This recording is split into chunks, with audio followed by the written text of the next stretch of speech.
At midnight, in a private Manhattan casino where the air smelled like old money and older grudges, Vittorio Marcelli raised a glass of Barolo to the woman who was not his wife. The room went quiet in that particular way. Rooms go quiet when powerful people do shameful things in public, and everyone pretends not to notice. 300 guests, capos, lawyers, city officials. Women draped in borrowed jewelry held their breath as Vic lifted the necklace from its velvet box. Diamonds, antique cut. The kind of piece you don't buy, kind you inherit. It had belonged to his mother. Alara Marcelli stood 6 feet to his left and did not move, did not reach for her drink, did not look away. She watched her husband clasp his dead mother's diamonds around another woman's throat. And what crossed her face wasn't grief or rage, it was something colder, something that looked almost like recognition. Because in that moment, when Serena Vale turned her head and whispered 3 words into Vic's ear, and Vic's jaw tightened in a way Alara had seen exactly once before, the night his father died, Alara understood that what she was witnessing was not a love affair. It was a performance, and someone else had written the script. If you've ever stood in a room full of people who expected you to fall apart and chose not to give them the satisfaction, then you already understand Alara Marcelli better than most people in that casino ever would. Before we go further, if this is your first time here, subscribe to the channel and follow the story all the way through, because what happens next will leave you breathless. Hit the like button and drop a comment below with your city and country. I want to see how far this story has traveled. Now let's go back to the night that changed everything. The casino occupied the top 2 floors of a building on West 57th that didn't appear on any public registry. No sign outside, no valet line. You got there because someone who mattered told you where it was, and you didn't ask how they knew. Vic had reserved the private dining room for what his people called a family appreciation event, the kind of language organized crime adopted when it wanted to feel legitimate. In practice, it meant a sit-down dinner for the men who ran his rackets, their wives, their lawyers, and 2 city councilmen who would later claim they'd never been there.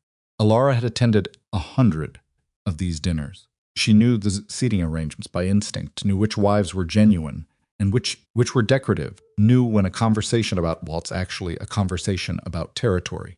She had been doing this since she was 26 years old. When she married a man her father called the most generous kind, the kind who was smart enough to make you forget what he was. She was 41 now. She hadn't forgotten. The dinner itself was unremarkable. Vic sat at the head of the long table, wearing the particular expression he used when he wanted to appear relaxed, jaw loose, eyes soft, one hand resting open on the tablecloth. Alara knew that expression. Behind it, he was watching everything. Serena Vale arrived at 9:30. She came in through the side entrance, which meant she'd been expected, which meant Vic had arranged it. She was 32, dark-haired, the kind of beautiful that looked effortless because she'd worked very hard to make it look that way. She had been Vic's personal assistant for 8 months, and his mistress for 6, a fact that was common knowledge among the people in that room, though no one had said it to Alara directly, because no one was quite sure what Alara would do. What Alara did was nothing. She watched Serena move through nothing. She watched Serena move through the room and the way people shifted when she passed the micro-adjustments, the careful positioning, the way men straightened and women went very still. Serena carried herself like someone who believed she was about to inherit something. There was hunger in it, but it was anxious hunger, the kind that doesn't trust what it's been promised. Alara filed that away. Vic rose from his chair when Serena reached him. He didn't kiss her. He didn't touch her arm or pull her close. He simply looked at her the way a man looks at something he's been convinced he can't live without. And that look, that particular brand of manufactured devotion, sent a thin wire of alarm through Alara's chest. She had seen Vic look at her that way once, early in their marriage. She knew what it actually was. It wasn't love. It was the face of a man who had been told repeatedly that this was where he was supposed to look. Then Vic reached into his jacket, the velvet box. The room didn't go quiet all at once. It went quiet the way a candle goes out one pocket of air at a time, until the silence was total. Alara recognized the box before he opened it. She'd seen it in his mother's dresser drawer when she was new to the family. when Rosa Marcelli was still alive and still the only woman in the building whose word actually meant something. Rosa had shown her the necklace once and said, without sentimentality, "This goes to the woman who earns it." The diamonds caught the light. Alara didn't move. What she did instead quietly, without drawing attention, was watch Serena's face. Because here was the thing nobody else in that room was paying attention to. Serena Vale was not looking at the necklace. For one brief, unguarded second, as Vic lifted it from the velvet and the room held its breath, Serena's eyes cut sideways, not to the jewelry, not to Vic's face, to the door. Then she composed herself and smiled, and Alara thought, she's checking for someone. Vic fastened the clasp. Applause from the guests, restrained, careful, the kind that says we are acknowledging this without endorsing it. Vic raised his glass, said something about loyalty and strength and the people who stand beside you. The usual vocabulary. Then Serena leaned in close and whispered in his ear. 3 words. Alara couldn't read lips from 6 feet away, but she could read Vixen's face. What moved across it wasn't the warm flush of a man receiving a compliment from his mistress. It was something tight and controlled, the expression he used when someone handed him a problem he hadn't anticipated. He recovered in under a second, raised his glass higher, smiled at the room, but his hand resting now on Serena's shoulder had gone white at the knuckles. Alara picked up her own glass and drank, and made a decision. She didn't confront him that night. That was not how Alara Marcelli operated. She had learned, years ago, that confrontation was the bluntest possible instrument, useful sometimes, but rarely strategic. What she did instead was go home, pour 2 fingers of bourbon she didn't drink, and sit at the kitchen table with her phone and a yellow legal pad she'd been using to track household accounts. Turned the legal pad over to the blank side and wrote 1 word at the top, Serena. Below it she wrote, she wasn't looking at the necklace. Below that she whispered something that scared him. She stared at those 3 lines for a long time. Then she wrote, he hasn't been afraid of anything in 6 years. Not since the DeNova sit-down. What is she holding? That was the question that kept her at the table, until 3 in the morning. Not, why does my husband love someone else? She had made her peace with the complicated geography of Vic's emotional life years ago. But why does my husband look like a man being managed? The shift in Vic had started approximately 4 months earlier. Alara could pinpoint it almost to the week, because it coincided with a change in how he spoke to her. Not cruelty. Vic was rarely overtly cruel. It was more like a slow withdrawal, the conversational equivalent of a man packing a bag 1 item at a time, not announcing he was leaving, just steadily creating distance. Questions she asked got short answers. Meetings she'd previously been included in started happening without her. Stopped asking her opinion on the kinds of decisions he used to bounce off her late at night, half-dressed at the edge of the bed with his reading glasses on. She had attributed it to stress. The organization had been under pressure from 2 directions, a federal investigation that wasn't going anywhere, but still required constant management, and a territorial dispute with a crew out of Newark that Vic's people called the Hendricks problem. Told herself he was carrying too much, that the withdrawal was self-protection. But 4 months of it had accumulated into something she couldn't ignore. She started paying closer attention to his assistant. This required patience, because Serena Vale was careful. She didn't overplay her hand. She was deferential around the senior people, charming with the capo's wives, professionally attentive to Vic in public in a way that could be read as simply good at her job.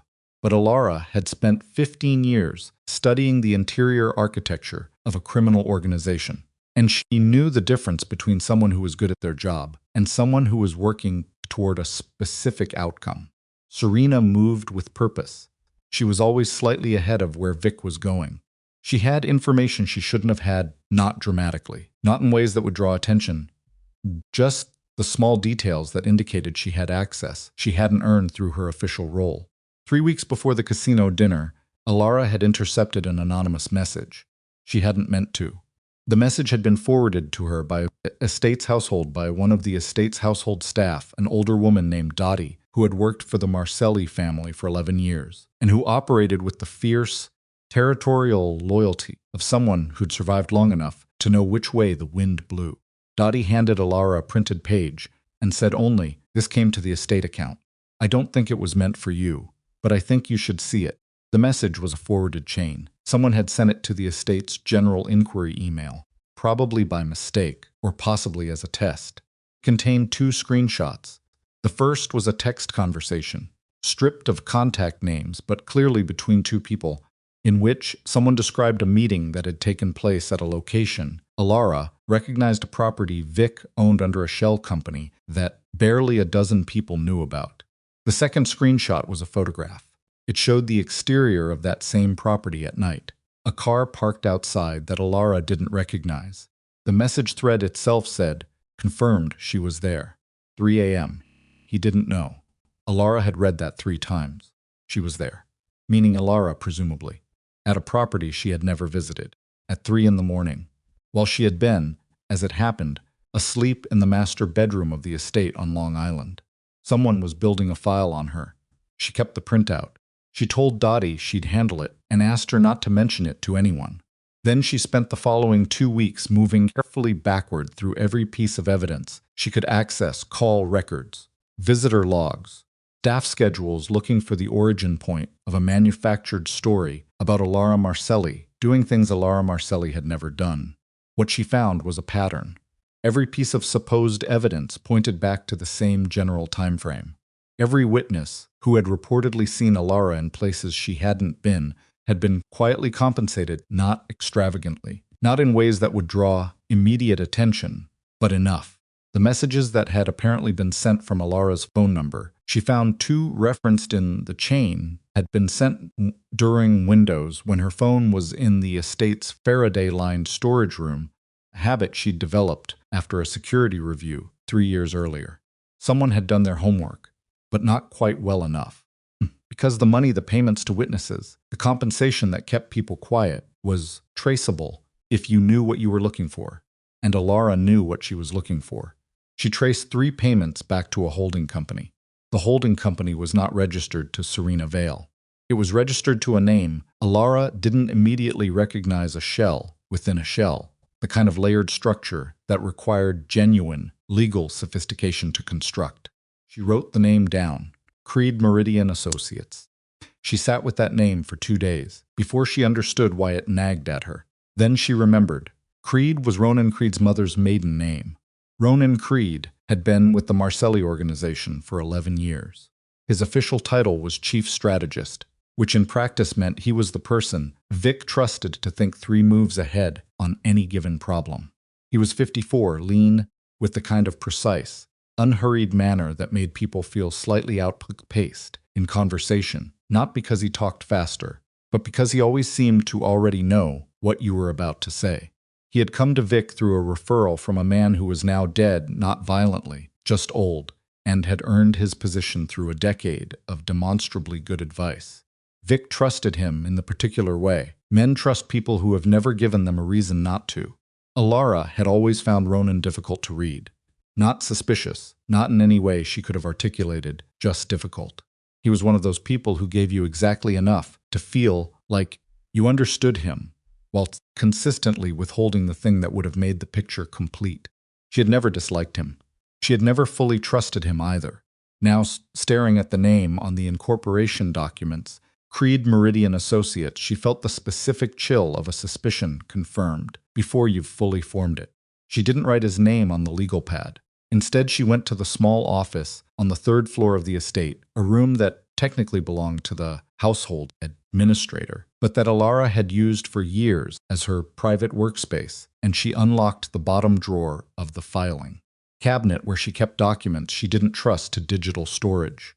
She pulled out the folder she'd labeled Security MISC and found, behind 3 months of contractor invoices, a damaged USB drive she had recovered 8 weeks earlier from the garden. One of the groundskeepers had found it near the drainage channel, at the estate's perimeter, not buried, just dropped, or thrown, lodged in a crack in the concrete edging like someone had tossed it in a hurry. He'd handed it to Alara, because Alara was the person you handed things to when you weren't sure who else was safe. She'd plugged it into an isolated laptop and found that the drive was corrupted. Most of the files were unreadable, but one had partially opened. It was a video file. 22 seconds of recoverable footage, grainy and shot from what appeared to be a surveillance angle. It showed two people in conversation, a woman with dark hair, shot from behind, and a man whose face was consistently out of frame. The audio was mostly static, but in the last 4 seconds, as the woman turned slightly, there was a voice. Male. Distinct. Mid-sentence. By the time he understands what happened, there won't be anything left to. Then static. Alara had listened to those 4 seconds approximately 40 times. She had thought, from the beginning, that the voice was familiar. Familiar in the vague way. A half-remembered song is familiar, close enough to know you've heard it, not close enough to name it. The night after she identified Creed Meridian Associates, she listened again, and this time she placed it. Ronan Creed. The particular cadence, the way he dropped the end of his clauses, the slight mid-Atlantic flatness in his vowels, it was unmistakable once she heard it as his. She sat very still for a long time. Then she put the drive back in the folder, locked the drawer, and went downstairs to make coffee, because her hands needed something to do. That was the state of things. The night Vic ordered her to leave. Convoy ambush happened on a Tuesday. 8 of Vic's men, 2 vehicles, route compromised somewhere between the tunnel and the drop point in Red Hook. No fatalities, but 3 men hospitalized and a shipment lost, which in Vic's accounting was nearly as bad. He came home at 4 in the morning, still wearing the jacket with the blood on the sleeve that wasn't his. And he sat across from Alara in the kitchen with the particular stillness of a man who had already decided something. The route, he said. Who knew about the route? You're asking me? I'm asking you. The blood on his sleeve was dry. She noticed he wasn't looking at her face. He was looking at a point slightly past her right shoulder, the way people look when they've been told a story about someone and can no longer see that person without seeing the story first. Vic, she said quietly, what have you been told? Put both hands flat on the table. The route was private. Ronan says only 6 people had it, and someone connected to you was seen near the staging area 2 days before. Ronan says, someone connected to me, she repeated. A man you met with 3 weeks ago. At the Pelham property. The Pelham property. The shell company location. The photograph in the anonymous message, the car she didn't recognize outside a building she'd never visited. I've never been to the Pelham property, she said. That's what I thought you'd say. It wasn't cruelty in his voice. That was the hardest part. It was the flat, airless tone of a man who believed he was being lied to so completely that arguing had already become pointless. I want you to go, he said. Take what you need. I'll make arrangements for. I'm not begging, she said. I'm not asking you to. Stood. Her chair scraped the tile. She thought about the USB drive upstairs, about Ronan Creed's voice, saying by the time he understands what happened. She thought about Serena's eyes cutting to the door at the casino, and the anonymous message, and the money trail, and 11 years of a man she'd trusted, building something underneath them both. She thought about what it would mean to tell Vic any of this right now, in this kitchen with his jaw set and his eyes fixed past her shoulder, and 6 months of manufactured evidence already embedded in whatever he believed about her. She decided against it. All right, she said. She went upstairs. She took her personal documents, a change of clothes, her laptop. She unlocked the bottom drawer of the filing cabinet and took the folder labeled Security MISC with the damaged USB drive inside. She walked out of the estate at 4:47 in the morning without looking back. Because Alara Marcelli had learned, a long time ago, that the most dangerous thing a woman in her position could do was give an enemy the satisfaction of watching her fall apart. And because she had the feeling bone deep, the kind of feeling you don't question, that what she was walking toward was going to require everything she had. The drive was in her bag. Ronan's voice was in her memory. And Vic Marcelli, alone in that kitchen, with his conviction and his grief, and the story someone else had written for him, had just made the worst mistake of his life. He'd handed her a reason to finish what she'd started. She drove to a motel in Astoria that she'd rented under a name. It wasn't hers, a habit she'd developed 3 years ago during a stretch of paranoia she'd since come to recognize as justified precaution. The room smelled like cigarettes and cleaning solution and the particular staleness of a space where no one stayed long enough to make it human. She put the folder on the bed, sat beside it, and didn't sleep. By 6 in the morning, she had the damaged drive plugged into her laptop and was running a recovery tool she'd downloaded 18 months ago after a staff member accidentally corrupted a financial archive. The tool was slow. She let it run and took a shower with water that went cold after 4 minutes and stood in front of the mirror afterward and looked at her own face for a long time. She looked older than 41, not in a way that bothered her, in a way that meant something. She went back to the laptop. The recovery tool had pulled 7 additional fragments from the drive, none of them complete, most of them corrupted beyond use. But one file had opened to 41%. Another video. Different angle from the first fragment, or possibly the same camera with a different timestamp. The metadata was gone, so she couldn't tell. The footage was grainy and dark, shot in what appeared to be a parking structure. 2 figures. The woman with dark hair again, identifiable by the coat she wore, the same coat from the first fragment. The man again, mostly off-frame, but this time for approximately 3 seconds near the end of the recoverable footage. His hand was visible. His right hand resting on the hood of a car, on his ring finger, a signet ring. Heavy, rectangular face. The kind of ring that came from a family, not a store. Alara leaned close to the screen. She had seen that ring twice. Once at a dinner 2 years ago, and once when Ronan had sat across from her in the estate's library and walked her through the security protocols after a breach in one of the outer properties. She'd noticed it because it looked old and out of place on a man who was otherwise meticulously current in his presentation. She sat back. It wasn't proof. A grainy image of a ring wasn't the kind of thing you brought to anyone and expected to be believed. But it was one more thread pulling in the same direction. And Alara had enough threads now that the shape of the thing underneath was starting to become visible. Closed the laptop, lay back on the motel bed without taking off her shoes, and let herself think through the full architecture of what she was looking at. Ronan had been feeding Vic false information about her for months, possibly longer. He had used Serena as the delivery mechanism, which meant Serena either knew she was being used or believed every word she'd been told.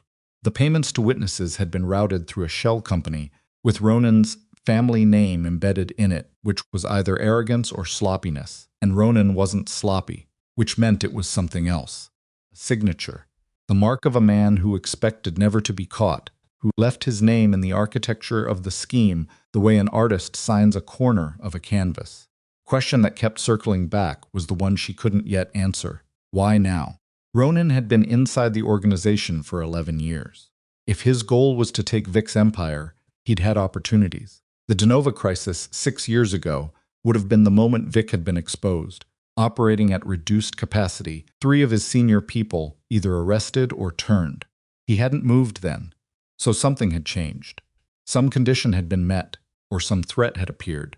That made now the necessary moment. She didn't have that peace yet.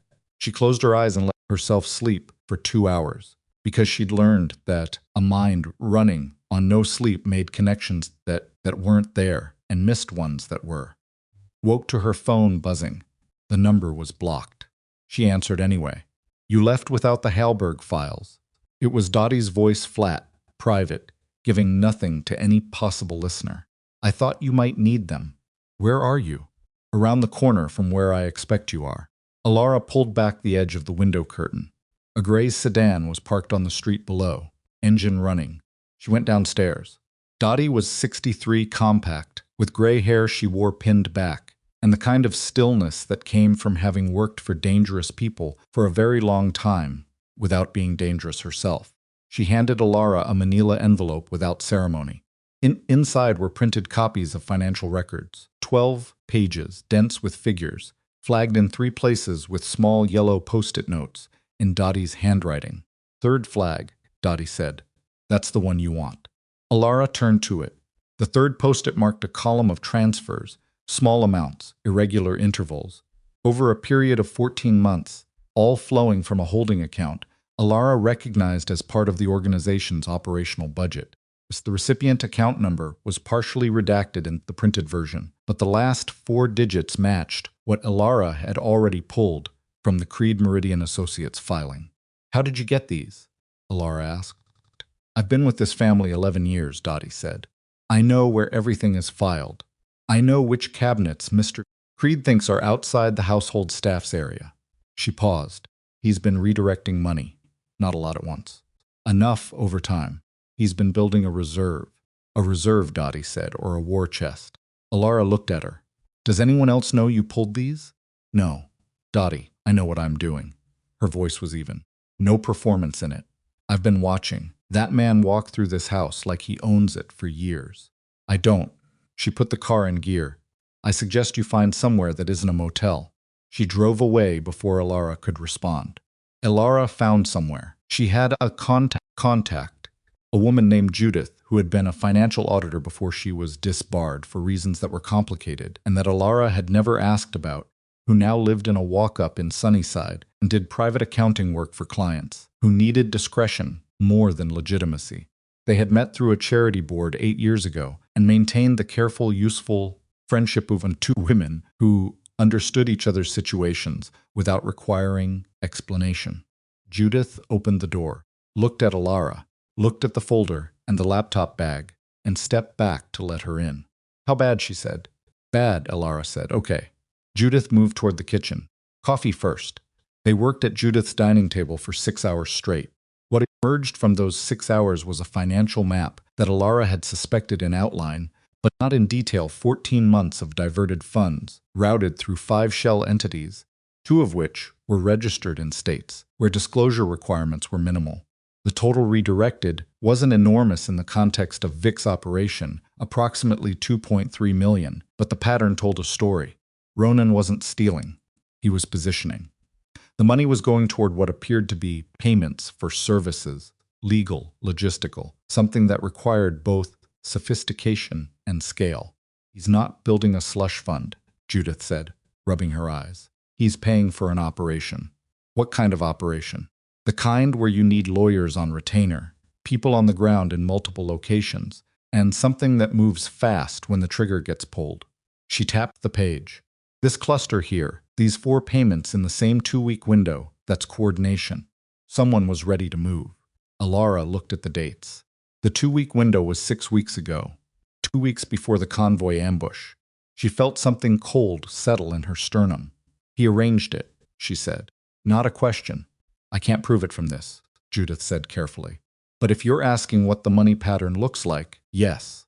Someone was paying to have something happen, and they were paying for it 2 weeks before something happened. Alara sat with that for a moment. Then her phone rang. The number was Vic's direct line, the private cell only a handful of people had. She hadn't expected him to call. She stared at the screen through 3 rings before she answered. You took something from the estate. His voice was controlled. Low, I took my documents, she said, my laptop. A folder. Security drive. He knew about the drive, which meant someone had inventoried what she'd taken, and that someone had flagged the drive specifically. Where is it? Safe. Silence. She could hear him breathing, not fast, just present. The specific quality of Vic Marcelli's silence when he was working through something he didn't want to ask directly. Vic, she said, I need 24 hours. 24 hours. Don't move on anything. Don't make any decisions based on what Ronan tells you. 24 hours, and then I'll give you everything I have. Another silence. Longer this time. You're not in a position to negotiate, he said. I'm the only person in this situation who isn't working against you, she said. That puts me in exactly the position to negotiate. She hung up. Her hands were steady. She was mildly surprised by that. Judith was watching her from across the table. Was that wise? No, Alara said. But it was true. She needed one more piece. The video fragments gave her Ronan's presence at a meeting with Serena. The financial records gave her the money trail. What she didn't have, what she needed, if any of this was going to hold up against a man, with 11 years of Vic's trust behind him, was a direct connection between Ronan's scheme and the specific false evidence used against her. The anonymous messages, the witnesses, the photographs. She needed to know who had physically constructed the frame. Called a man named Teddy. Teddy was 38 and had spent 6 years working digital forensics for a private security firm before a disagreement about what his findings were being used for prompted him to go independent. He was not the kind of person whose number appeared in legitimate contact books. Alara had his number because 2 years earlier, she had helped him resolve a situation with a landlord who was connected to people, connected to her husband, and Teddy had told her quietly, and only once that she could call him if she needed something that required not asking questions. She told him what she had: the drive, the fragments, the metadata gaps. The original recording, he said, after a pause. Where was the camera? I don't know. From the angle, it looks like a fixed installation. Ceiling mount, maybe. And the drive was just found in a garden? On the property perimeter. In a drainage channel.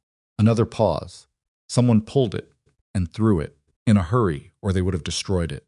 That means whatever was on it got pulled at speed. They grabbed what they could and bailed. He thought for a moment. If it was a fixed camera, and the footage is from a surveillance system, there's a source. Even if the drive is damaged, the original system has a log. And if the system was wiped, the wipe leaves a timestamp. Can you find the source from the fragments? Maybe. The compression artifacts and old security footage are manufacturer-specific. If I can identify the encoder, I can narrow down the hardware, and from the hardware I can sometimes work backward to installation records. He paused. I'll need the physical drive. She gave him Judith's address as the pickup point. While she waited, she made one more call.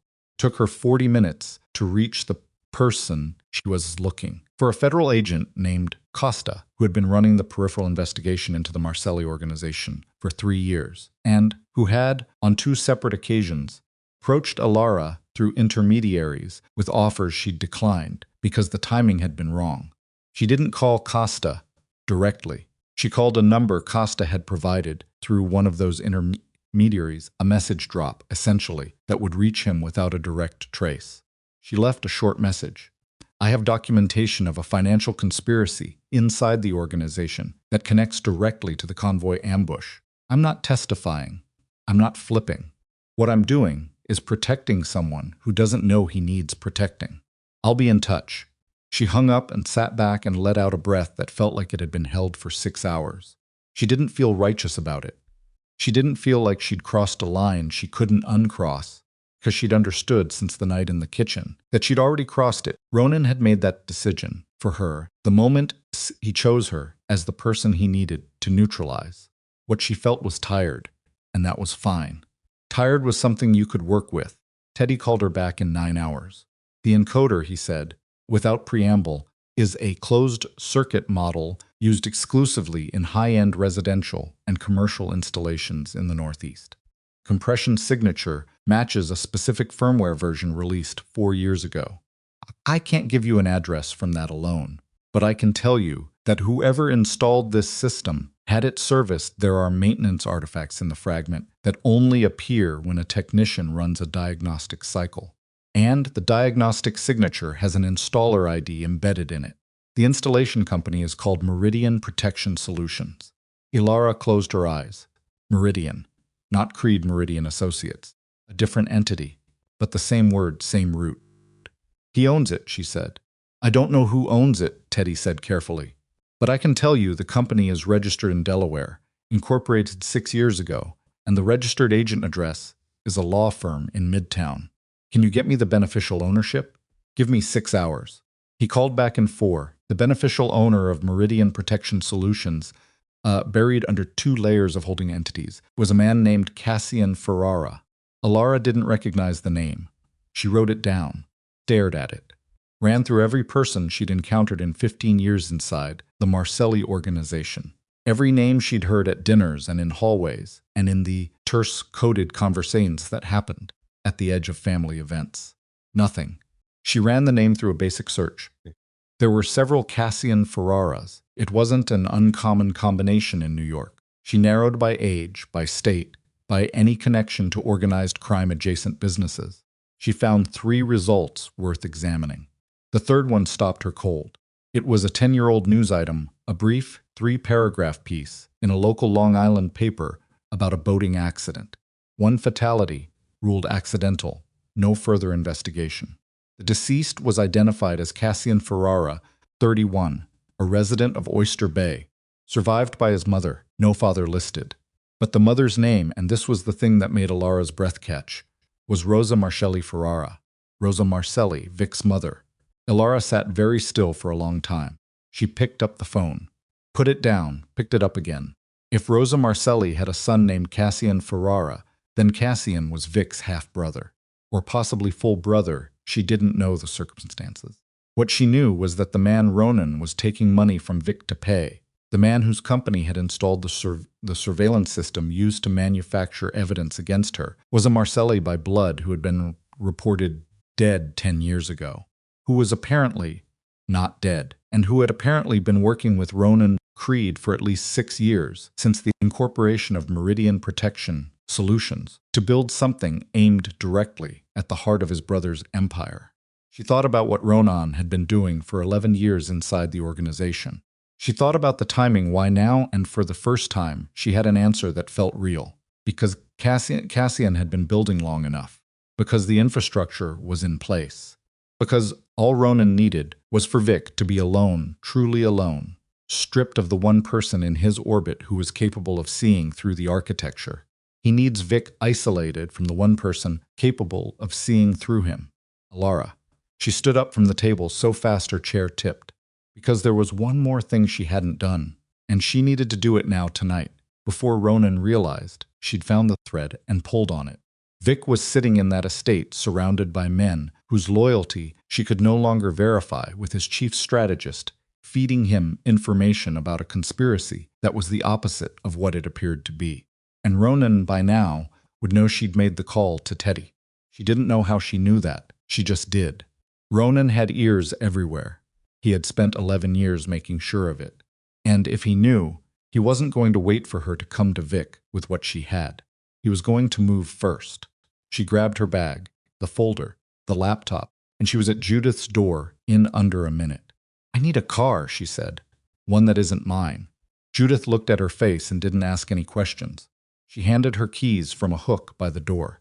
Blue Civic, street out front, tanks half full. Alara was already moving down the stairs when Judith called after her. "Alara." She stopped. "Whatever you're walking into," Judith said from the top of the landing, her voice careful, and even, "make sure you walk back out." Alara looked up at her. "That's the plan," she said. But she already knew that whatever was waiting at the other end of this night, she was walking in without backup, without Vic's trust, without anything except 14 months of financial records, 2 corrupted video fragments, a Delaware incorporation document, and a dead man's name. It would either be enough, or it wouldn't. She got in the car and drove toward a conversation that only one of them was going to be ready for. She drove without music, without the radio, without anything except the sound of tires on wet asphalt, and the particular quality of her own breathing measured, deliberate, the kind of controlled rhythm you fall into when panic is right there at the edge and you refuse to let it in. She had one destination and she wasn't entirely sure it was the right one. Ronan Creed lived in a brownstone in Carroll Gardens that he'd owned for 9 years, purchased, as Alara now understood, around the same time Cassian Ferrara had supposedly drowned in a boating accident off the coast of Oyster Bay. The brownstone was registered under his name, directly, no shell, no holding company. That openness had always read as confidence. Now it read as arrogance. Kind a man develops when he's operated unchallenged for long enough that concealment starts to feel unnecessary. She parked 2 blocks away, sat in Judith's Civic with the engine off, and looked at the folder on the passenger seat, the financial records, Dottie's flagged pages, Teddy's notes, the printed incorporation documents. She had photographed every page on her phone and sent copies to 2 separate encrypted accounts. If something happened to the originals, the copies existed. If something happened to her phone, the accounts were accessible from any device with the right credentials. She was as protected as she could make herself. It wasn't very protected. She got out of the car. The brownstone's front steps were lit by a single fixture above the door. The street was quiet. It was close to 2 in the morning, and Carroll Gardens on a weeknight had the settled stillness of a neighborhood that went to bed at a reasonable hour and expected everyone else to respect that. No cars moving, one dog barking somewhere distant. The wet pavement threw back the streetlight in long orange streaks. She knocked. She had considered calling ahead. She had decided against it because the moment Ronan knew she was coming, whatever she was walking into would be arranged rather than real. And arranged was the only thing she couldn't afford. 30 seconds. A minute. The light in the front room, she could see it through the gap in the curtains, was on. He was awake. She knocked again, harder. The door opened. Ronan Creed was dressed not disheveled, not half awake, fully dressed, jacket on, in the careful, assembled way of a man who had been expecting either a visitor or a development and had prepared for whichever arrived first. He looked at her face for a long moment without expression. Then he stepped back from the door. "Come in," he said. She didn't move immediately. She looked past him into the front hallway. She wasn't going in if there was someone else already there. The hallway was empty. She looked at his hands. Nothing in them. Stepped inside. He closed the door behind her. Didn't lock it, she noted. Either because he wasn't concerned about her leaving, or because he was. Couldn't tell which. The front room was spare bookshelves, a desk, 2 chairs angled toward each other in the way of a room used for conversation rather than comfort. A glass of water on the desk. Nothing else out. No papers. No open laptop.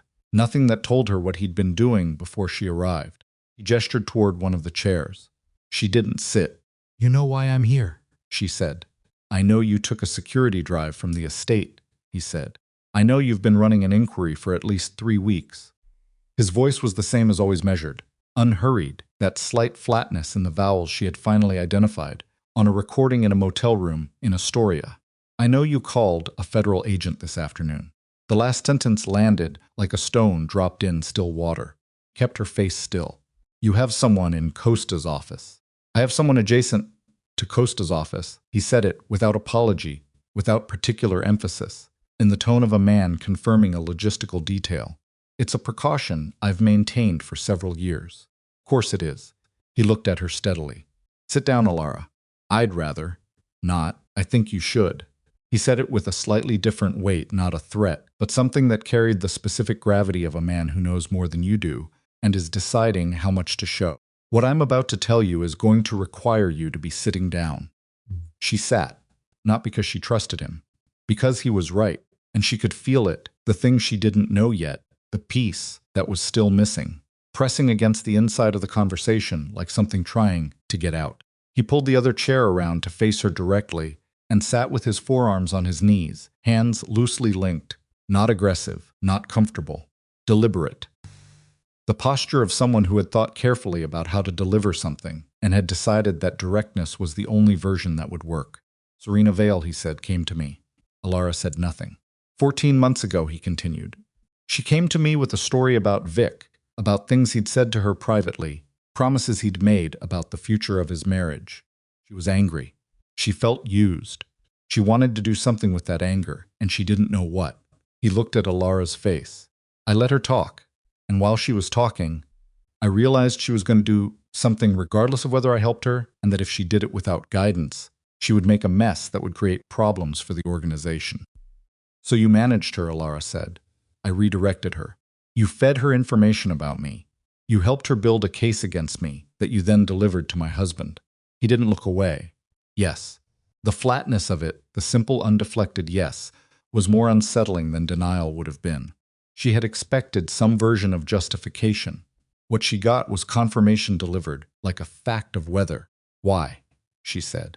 He was quiet for a moment, not gathering himself, thinking through sequence, she realized. Deciding where to start. "What do you know about Cassian Ferrara?" he said. The name in his mouth felt like a trap springing. She looked at him carefully.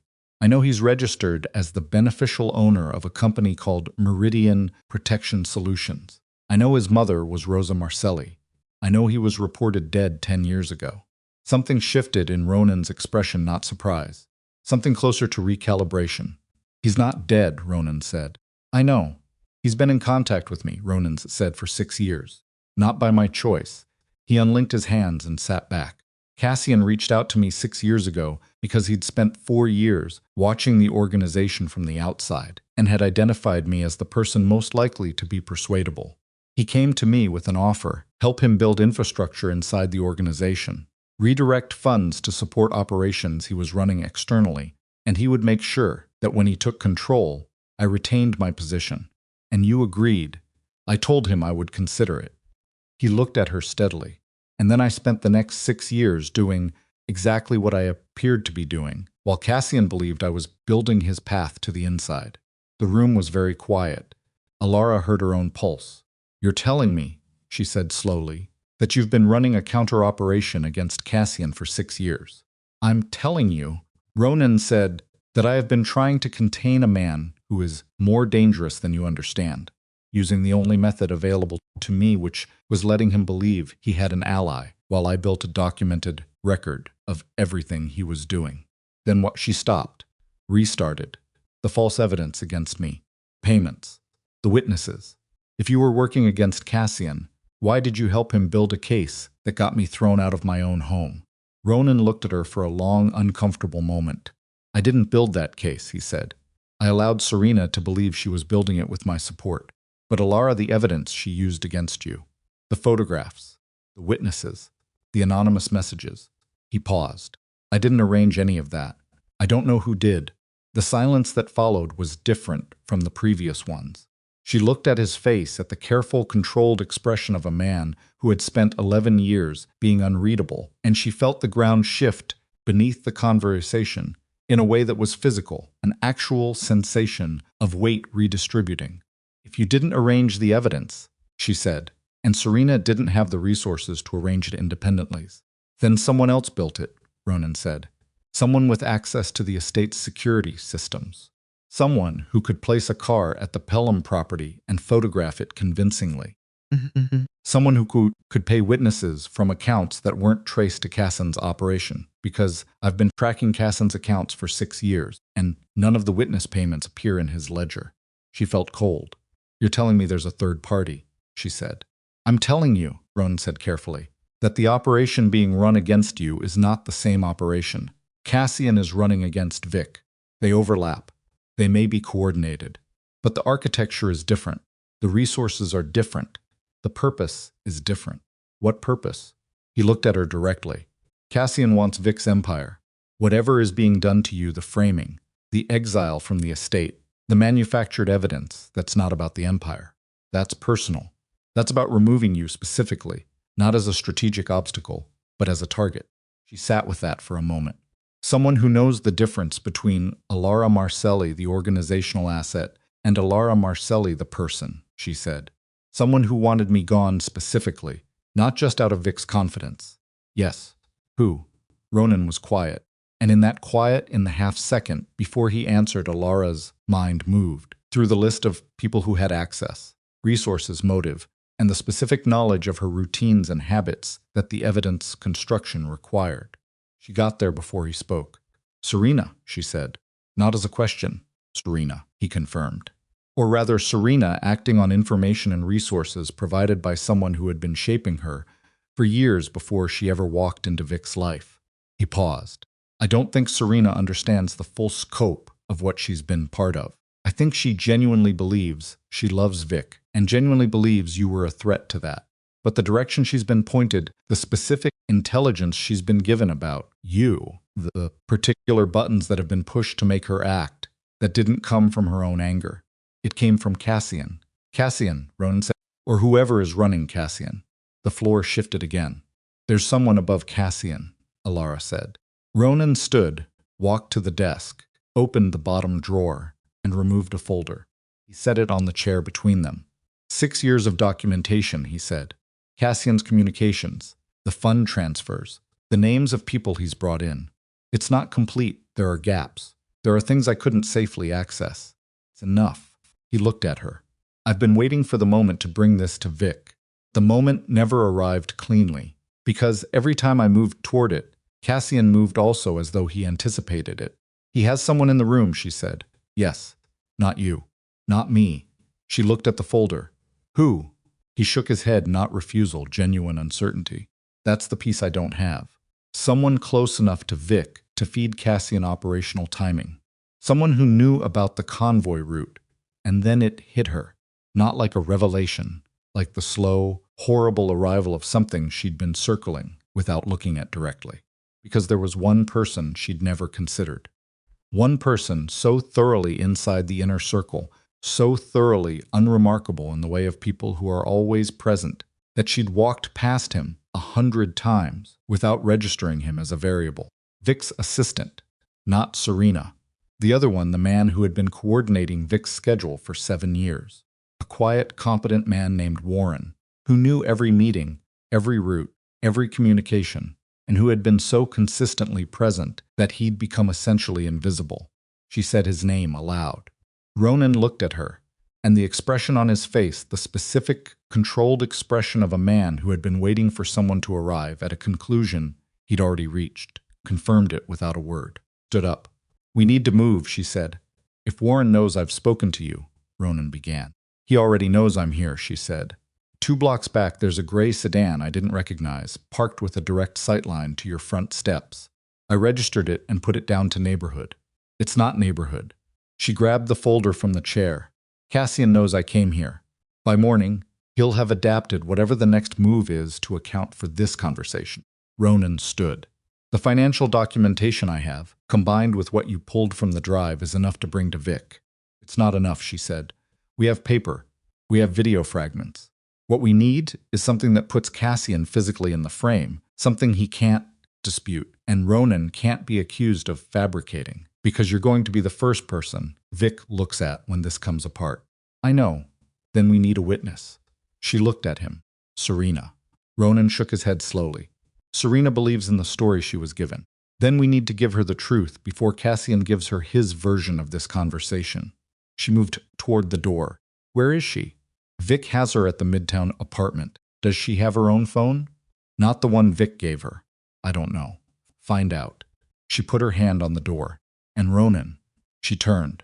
"If any part of what you just told me is a layer, if this is another arrangement, another misdirection, I want you to understand that the copies I made of everything are in accounts that release automatically in 48 hours unless I reset them. To Costa, to 2 journalists, and to Vic's attorney." She looked at him steadily. "So whatever side you're actually on, you have 48 hours to be useful." He looked at her for a moment. "I've been trying to protect him for 6 years," he said quietly.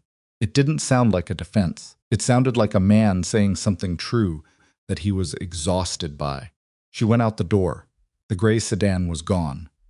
That was worse than if it had still been there, because it meant whoever had been watching had already seen enough and left to report. She walked fast to the Civic, got in, and sat for exactly 10 seconds with her hands on the wheel, thinking through what she had and what she needed, and how much time she realistically had before Cassian, wherever he was, made a decision. She started the engine. Her phone buzzed. A text from a number she didn't recognize. New number. Burner. The message 3 words long. "He knows you're moving." Stared at it. Then a second text. Same number. 5 seconds later. "Don't go to Vic yet. They're waiting for you too."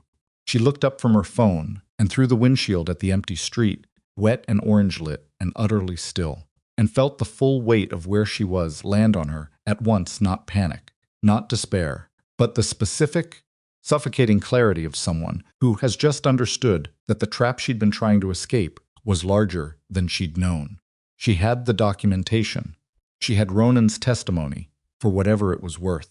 She had the financial records, and the video fragments, and the beneficial ownership paper trail. And none of it mattered if Cassian's people reached Vic before she did, because by the time she walked into whatever room Vic was in, with whatever she was carrying, story Cassian's man had already told would be, the ground Vic was standing on, and her evidence would look exactly like what a desperate, exiled woman manufactures to save herself. She was one move from checkmate. And the move she needed wasn't one she had. She needed something she hadn't found yet. Something that didn't require Vic to trust her first. Something that would make the truth undeniable before she'd spoken a single word. She sat in the dark car on the wet street, with her hands steady on the wheel, and began, very carefully, to think about what she hadn't done, yet what move was still on the board that she hadn't played. What piece she'd been protecting that she hadn't yet been willing to risk. And then she thought of something Dottie had said 3 days ago that she had filed away and not yet opened. "I know where everything is filed. I know which cabinets Mr. Creed thinks are outside the household staff's area." Dottie wasn't talking about Ronan's cabinets. She was talking about the estate, and there was one room in the estate that Alara had never fully searched because it had never occurred to her that the person who used it would be the person she needed to look at. Warren's office, small, unremarkable, adjacent to Vic's study, which was why it had always felt like an extension of Vic's space rather than its own territory. Warren scheduled from there, filed from there, managed Vic's communications from there.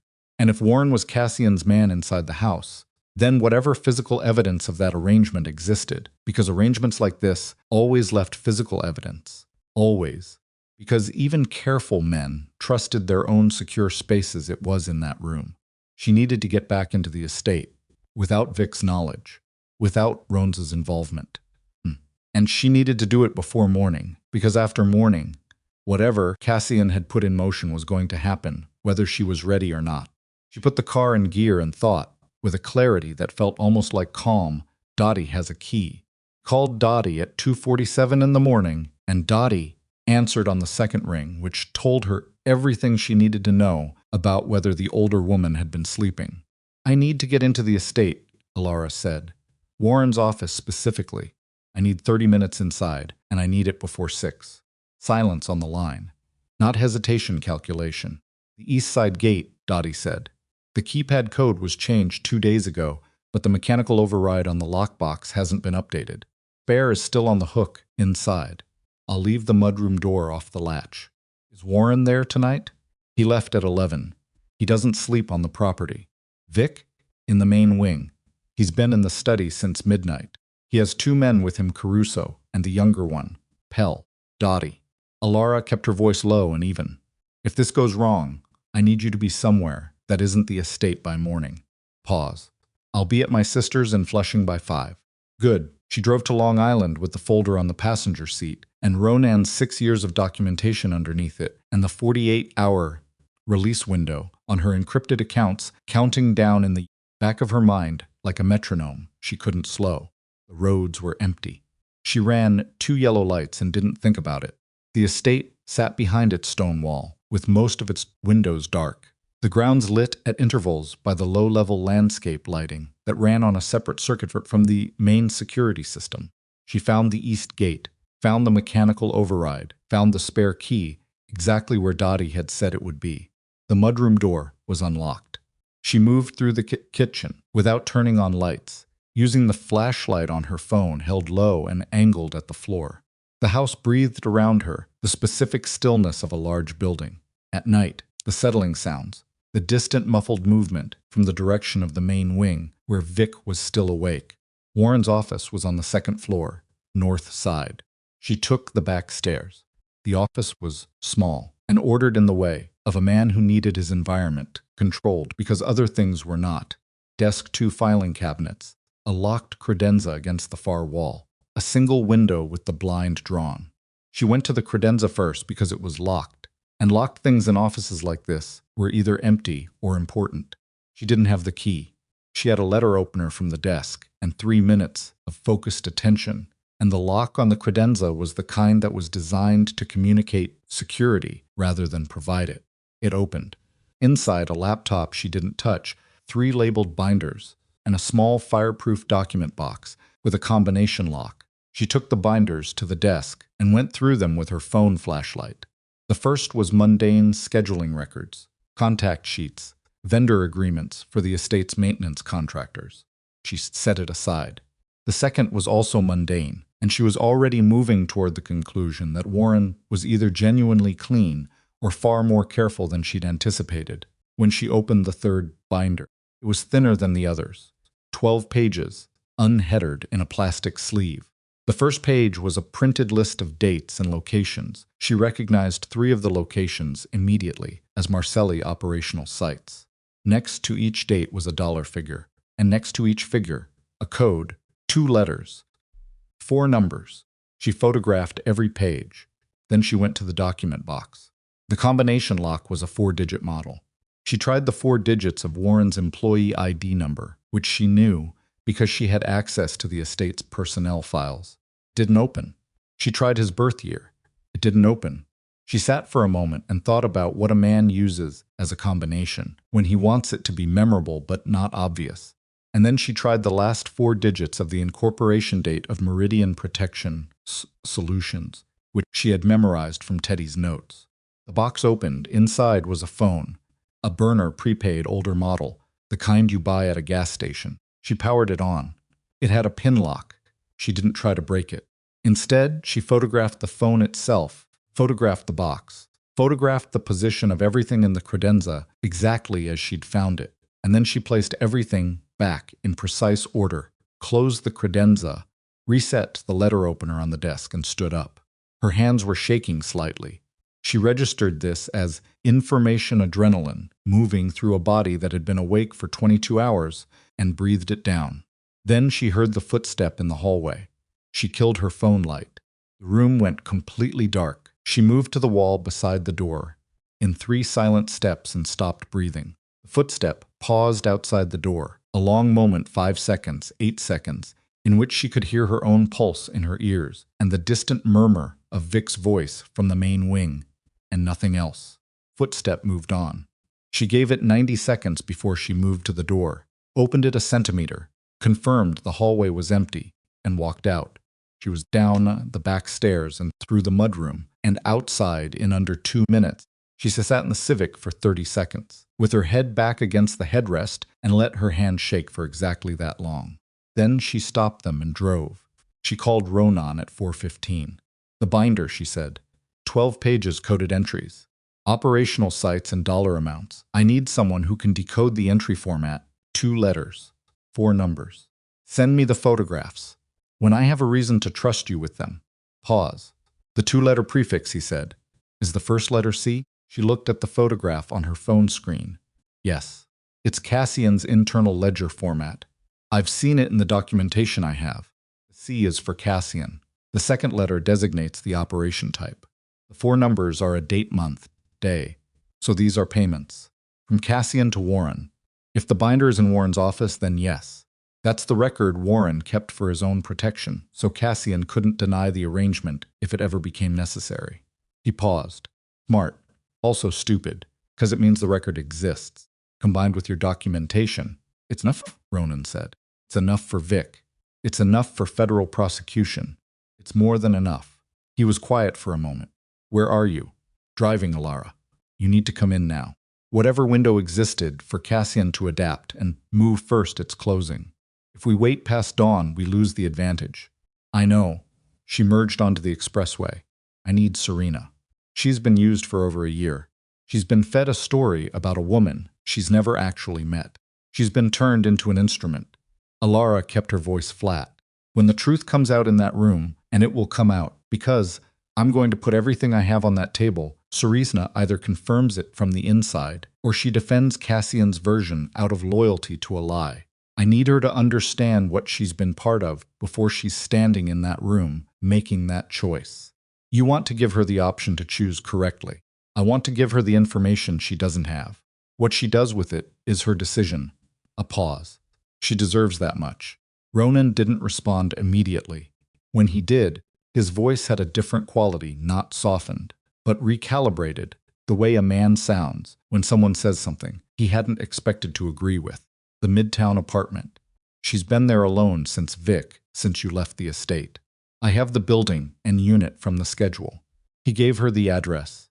Serena Vale opened the apartment door at 5 in the morning, looking like someone who had been awake as long as Alara had, but for different reasons, not the focused sleeplessness of a woman on a mission, but the hollow-eyed exhaustion of someone who had been waiting for news that hadn't come, replaying a sequence of events she didn't fully understand, sitting with the specific dread of a person who suspects they've made a terrible mistake, but doesn't yet know its dimensions. She looked at Alara in the doorway, and her expression moved through 3 things in rapid succession: shock, then the instinctive tightening of someone who expected confrontation, then something that flickered across her face too fast to name before she closed it down. You shouldn't be here, Serena said. I know, Alara said. I need 10 minutes. Vic isn't here. Alara kept her voice level, not aggressive, not conciliatory either, just direct. The voice of someone with no energy left for performance. I'm not here to fight with you, Serena. I'm here because you've been lied to, and you deserve to know what the lie is before it becomes your problem as much as it is mine. Serena stared at her for a long moment. Then she stepped back from the door. She stood in the center of the apartment's main room with her arms crossed and her jaw set while Alara went through it, not everything, not the full architecture, just the pieces that directly involved Serena. The approach 14 months ago. the manufactured narrative about Alara's betrayals. Specific intelligence Serena had been given about Alara's movements and habits and history intelligence that didn't come from Serena's own observation, that she'd been handed. Who told you about the Pelham property? Alara asked, midway through. Serena's arms tightened across her chest. Ronan. Ronan told you I'd been there. He showed me a photograph. Car parked outside. At 3 in the morning. Yes. Did you ever see my face in that photograph? A pause, slight but real. The angle was. Did you ever see my face? Serena looked at her. No. Alara put her phone on the coffee table and pulled up the incorporation document for Meridian Protection Solutions. Then the beneficial ownership chain. Then the newspaper article about the boating accident, 10 years old, with Rosa Marcelli Ferrara in the surviving family notation. She walked Serena through each one without editorializing. Just the documents. Just the facts in sequence. Serena sat down halfway through, not dramatically, just her legs making the decision before the rest of her caught up. She sat on the edge of the couch with her hands in her lap, and her face doing the work of someone processing a version of events that required dismantling something they'd built their choices around for over a year. When Alara finished, the room was quiet. He told me, Serena said finally, that Vic would never leave you on his own, that you had something over him, that the only way she started again. He told me I was helping, that I was exposing something real. You were exposing what you were given, Alara said. Not gently, not brutally, just accurately. Everything you brought to Vic about me came from a man who needed Vic isolated so his brother could take the organization apart from the inside. Serena's head came up. Brother Cassian Ferrara, Rosa Marcelli's other son, reported dead 10 years ago. Not dead. She watched Serena's face. Ronan has been Cassian's inside man. You have been Cassian's delivery mechanism. And neither of you, she paused, knew the full picture. Ronan claims he's been working against Cassian while appearing to work for him. I can't verify that completely. What I can verify is the money, the surveillance, the false evidence, and the man named Warren who has been feeding Cassian operational intelligence from inside Vic's household. Serena was staring at a point on the floor. Her hands in her lap had gone very still. I believed him, she said. It wasn't self-pity. It was the flat, terrible statement of a woman taking inventory. I know. I brought Vic. I told him things about you that weren't. She stopped. I thought they were true. I know that too. Serena looked up at her. And what was in her face now was not the look Alara had expected, not defensiveness, not anger redirected. Not the scrambling justification of someone trying to protect their own narrative. It was something rawer and more honest than that. What do you need from me? Serena said. They arrived at Vic's Long Island estate at 6:48 in the morning. Alara, driving Serena in the passenger's seat with her hands flat on her thighs and her eyes forward, wearing the expression of a woman who had made a decision she couldn't undo and was holding herself to it by sheer will. Ronan's car was already in the drive. Alara's stomach tightened. She hadn't told him they were coming. She hadn't told anyone. That Ronan was here meant either he'd anticipated her or something had happened that accelerated the timeline, and neither option felt clean. She parked and got out and went to the front door, and it opened before she reached it. Not Ronan. Caruso, one of Vic's men, thick-necked and cautious, who looked at Alara and then at Serena behind her and then back at Alara with the expression of a man receiving information he didn't know how to categorize. Inside, Caruso said. All of them. All of them. Mr. Creed arrived 40 minutes ago. There are some men with him. He looked uncomfortable. Mr. Marcelli is in the main room, he asked. He stopped. He said if you arrived to let you in. He stepped back. The entrance hall opened to a wide corridor, and at the end of the corridor, the doors to the main room were open. She could see figures inside silhouettes, movement, the controlled tension of a room that had been charged for a while and was waiting for a catalyst. She walked toward it. She could hear Vic's voice, low, specific, the vocal register he used when he was controlling something that threatened to get away from him. And another voice she didn't immediately place, until she did, stopped in the doorway. The main room held 7 people. Vic stood at the center, jacket off, sleeves up, the posture he adopted when he'd been stationary for too long under pressure. Caruso moved in behind Alara and Serena. Two of Ronan's men were positioned near the windows. Ronan himself stood to the left of Vic, and his face when he saw Elara was the controlled face of a man who was managing more information than anyone else in the room and finding it increasingly difficult. And on the far side of the room, seated in the chair that usually held visiting lawyers and disgraced capos, was a man Elara had never seen before. He was in his mid-40s, dark-haired, with the particular physical composition of a man who had spent years making himself unremarkable average height, average build, the kind of face your eyes moved past in a room. But his posture was wrong for the situation. Where everyone else in the room was taut with the tension of a standoff, he was settled, composed. He sat with one leg crossed over the other and his hands resting open on his knees, and he looked at Elara when she walked in with the specific, unhurried attention of a man who has been waiting for someone to arrive and is finally able to move to the part of the plan he prefers. Vic looked at Elara. His jaw was tight. His eyes were red at the edges from a night without sleep, and in them was the complex, bruised expression of a man being pulled in 4 directions at once. "Elara," he said. "Who is that?" she said, looking at the man in the chair. The man smiled small, controlled, not reaching his eyes. "I think you already know," he said. His voice was even, unhurried, the voice of someone accustomed to being the steadiest person in a volatile room. "You've been looking for me for several days." She looked at Vic. "He showed up an hour ago," Vic said, and his voice had something in it she hadn't heard in years, something uncertain, deeply uncertain, the sound of a man who has had the coordinates of his world shifted without warning. "He says he's Cassian," the man said pleasantly. "Cassian Marcelli, though the paperwork says Ferrara." He looked at Vic. Our mother kept her options open. The room was absolutely still. Cerisa made a small sound behind Elara, not a word, just air released. The involuntary response of a body absorbing something it hadn't been prepared for. Vic's hands at his sides had closed into fists, without him appearing to notice. "You're dead," Vic said. Low flat. "Considerably less so than advertised," Cassian said.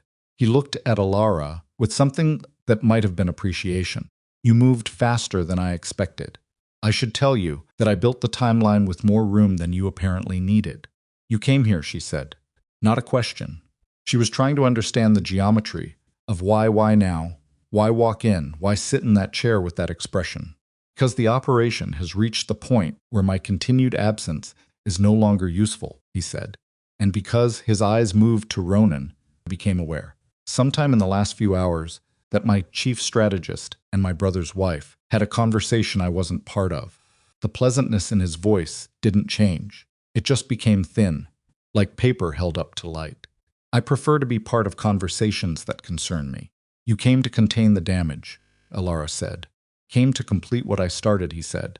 And now the pleasantness was gone entirely, and what replaced it was simply the fact of the man underneath, patient, deliberate, and completely certain of himself. He looked at Vic. "I've been building toward this for 10 years. I have enough on your organization to bring federal prosecution 3 times over. I have men in 4 of your key positions. I have Warren, who has been a far more valuable asset than I imagine you've given him credit for." He paused. "I don't want a war, Vittorio. Wars are expensive, and they attract attention. I want what is mine by blood. Half of what you built should have come to me." The room had the quality of air before lightning. Vic's face had done something during that speech, a journey Elara watched from the door, from the initial tightness of a man managing shock, through something that moved like grief, into something on the other side of grief that was colder and far more dangerous. "You killed 3 of my people," Vic said, "the convoy. 2 men sustained serious injuries," Cassian said. "No fatalities. I was specific about that. I needed the demonstration, not the body count. You built a case against my wife. I needed you isolated." A slight pause. "That part was not personal.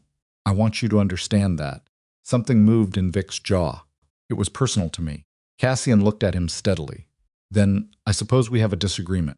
What happened next happened in the span of 4 seconds.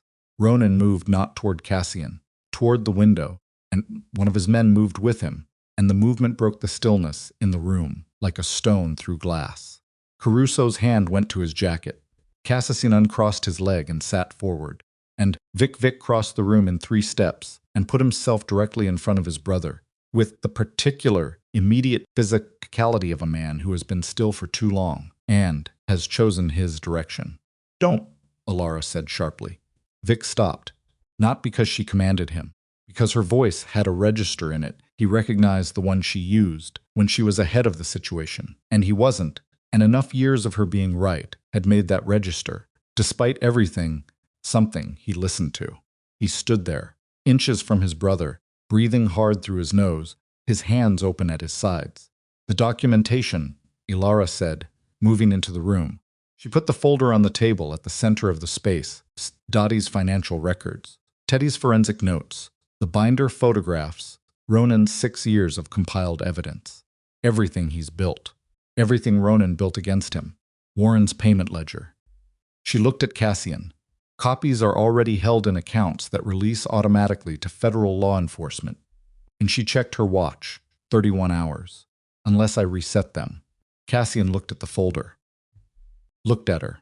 For the first time, something in his composure shifted not much. A degree or two, but she saw it. "Can't reset what you can't access," he said. "Warren has your phone credentials. Has had them for—" "Those accounts aren't on my phone," she said. "They're not on any device you've touched or had access to. They're on hardware I prepared before any of this started. Held by someone you've never met, in a location you've never considered." She looked at him steadily. "I didn't build this in 3 days, Cassian. I started building it 6 weeks ago, when the first anonymous message arrived at the estate. I'm not an improvisation." The room was so quiet, she could hear Serena's breathing behind her. Cassian looked at her for a long time. Then he looked at Vic. And Vic, who had stood motionless for 30 seconds with his brother 2 feet in front of him and 6 months of manufactured betrayal and the woman he'd thrown out of his house, standing at his back. Vic turned and looked at Alara with an expression she hadn't seen on his face in years. It wasn't gratitude. It wasn't relief. It was the specific, stripped-down look of a man seeing something clearly for the first time after a very long period of being blind. "Tell me what you need," he said. And in the half-second before Alara answered, before the room moved again, before Cassian shifted in his chair and Ronan stepped away from the window, and the next sequence of everything began, a sound came from the far corridor. Footsteps, multiple, fast. Caruso turned. His hand was already inside his jacket. The door at the far end of the room opened, and Warren stepped through it, not alone. Flanked by 2 men Alara didn't recognize, his face carrying the specific expression of a man who had been monitoring a situation remotely and had concluded that his physical presence was now required. He looked at the folder on the table.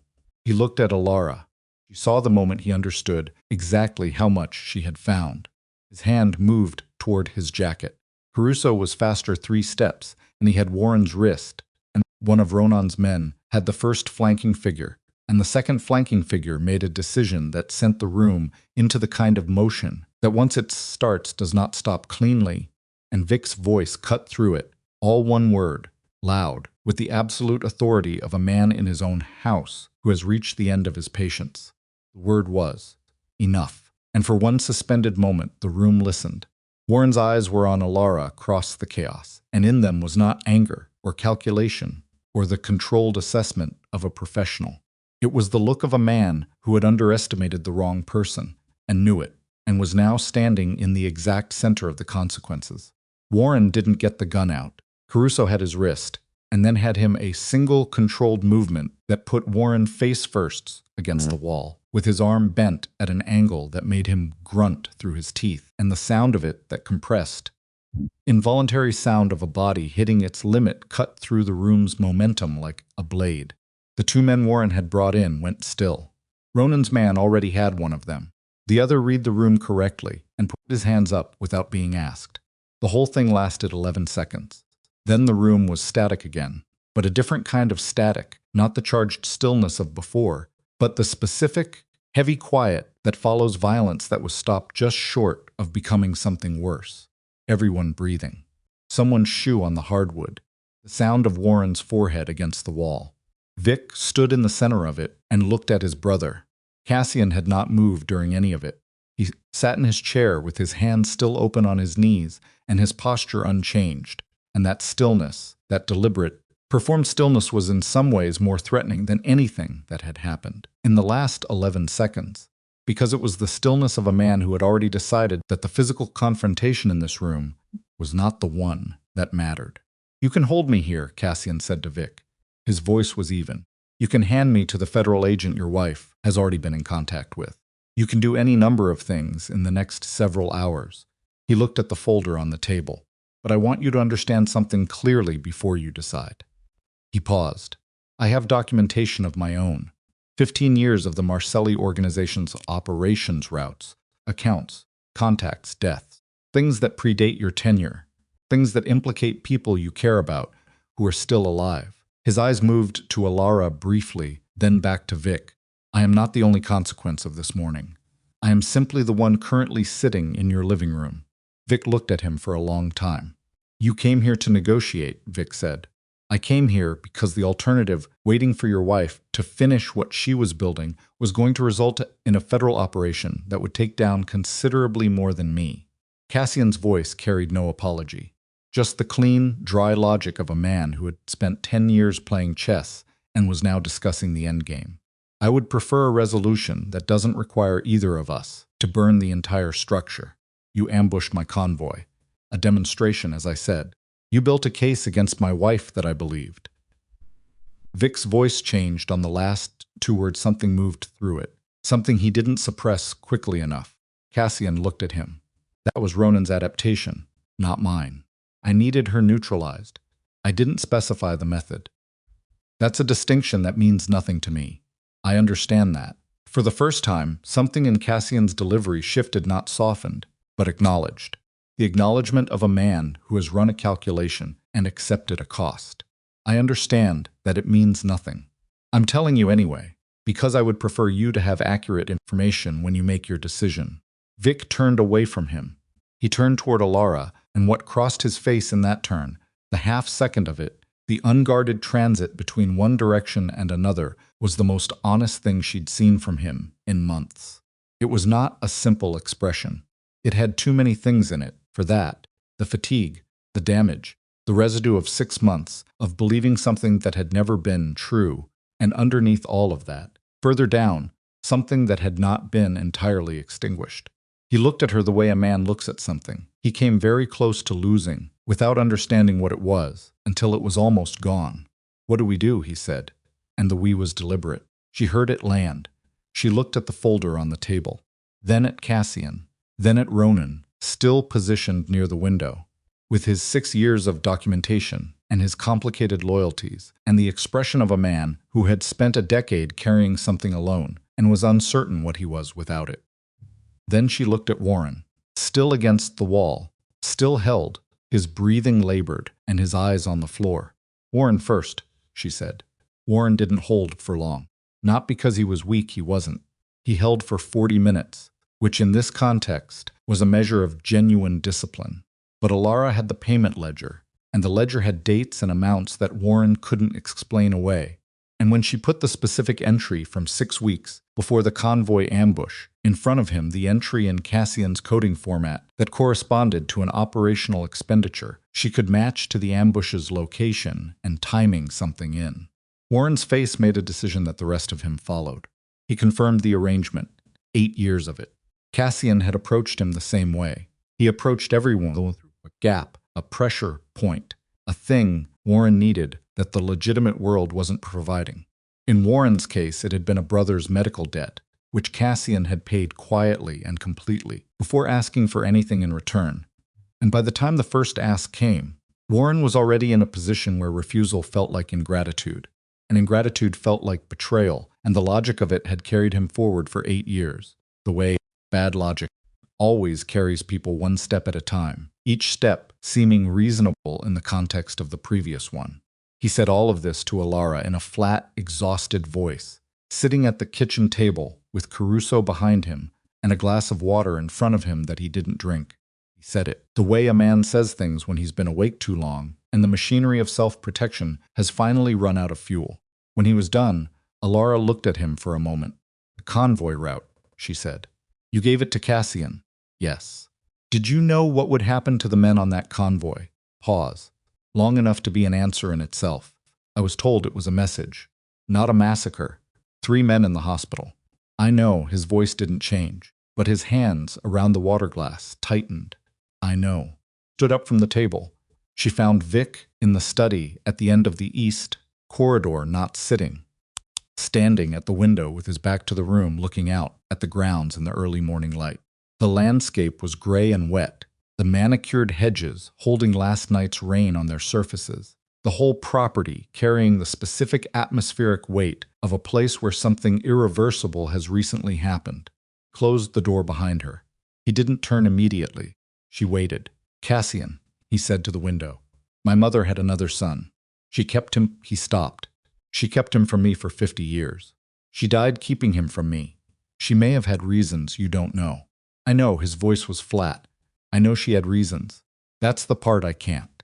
He stopped again.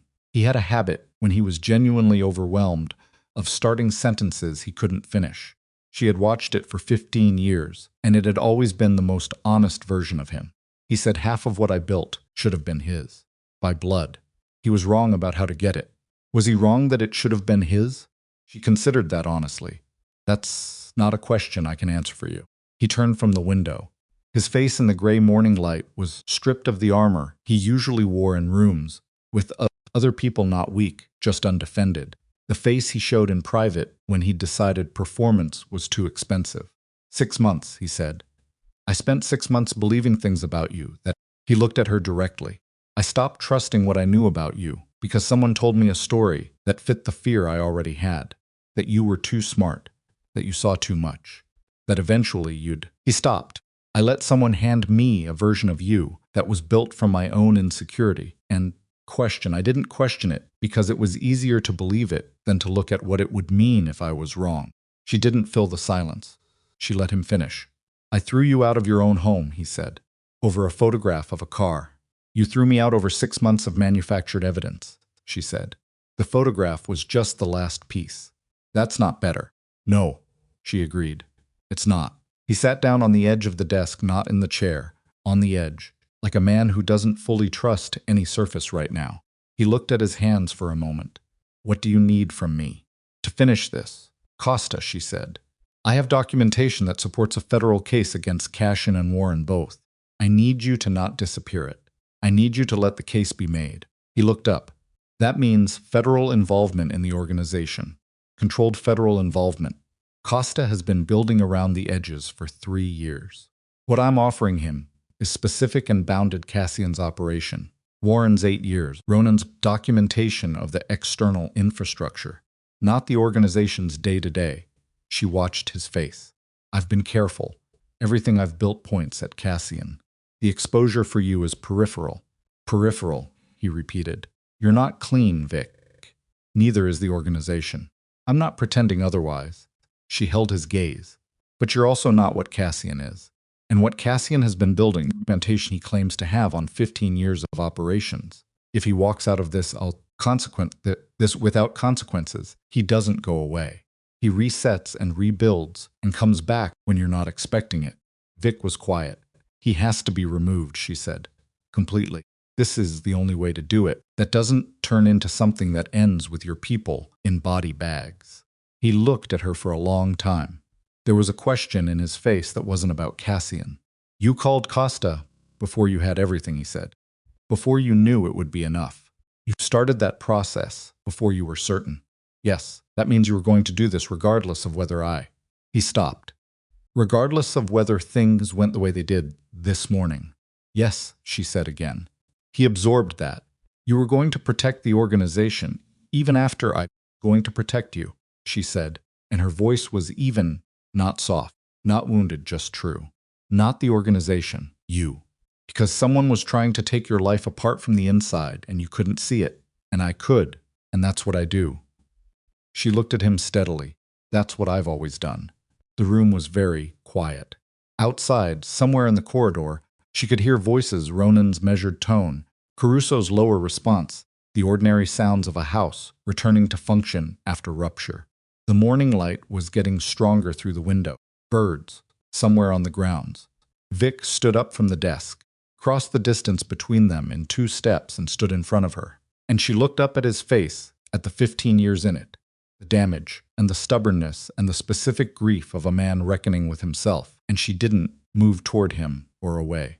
He put both hands on either side of her face, carefully, not possessively, the gesture of a man handling something he almost broke. I'm not asking for forgiveness right now, he says. Good, she said. Because I'm not giving it right now. Something in his expression shifted, not hurt. More like recognition. Particular recognition of a man hearing the exact truth he deserves. I know. You'll earn it back, she said, or you won't. But right now we have a morning to get through. He dropped his hands, nodded once. Tell me what to do, he said. She called Costa at 7:42. She gave him the location, the parties present, and a summary of what the documentation contained. Costa was quiet for most of it in the way of a federal agent processing an unexpected windfall and trying not to show that he was processing an unexpected windfall. When she finished, he asked two questions, both procedural, both about evidentiary chain of custody, and she answered both correctly because she had thought about them 3 days ago. I need 2 hours, Costa said. You have 90 minutes, she said. After that, my leverage over the room starts to degrade. He arrived in 83 minutes with 4 agents and a vehicle she didn't recognize, and a warrant that covered 2 of the 3 people she needed it to cover, with the third Ronan listed as a cooperating witness pending review of his documentation.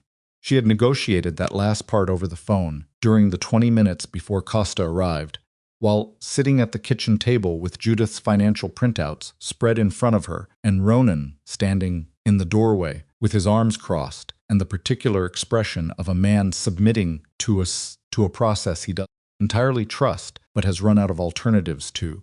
Cooperating witness, he said when she told him. Not immunity. Not immunity, she confirmed. Review. If your documentation is what you say it is, and I believe it is, the review goes in your favor. And if it doesn't, then you take what you get. She looked at him directly. You had 6 years, Ronan. You could have come to Vic at any point in 6 years with what you had. You chose not to. He looked at her steadily. I told you why.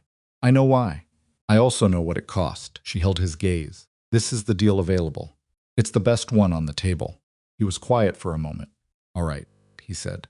Cassian, when Costa arrived, did something Alara hadn't fully anticipated. He cooperated. Not because he was broken, he wasn't. Not because the fight had gone out of him, it hadn't. He cooperated with the particular, considered calculation of a man who had been playing a long game and was now adjusting his timeline rather than abandoning his position.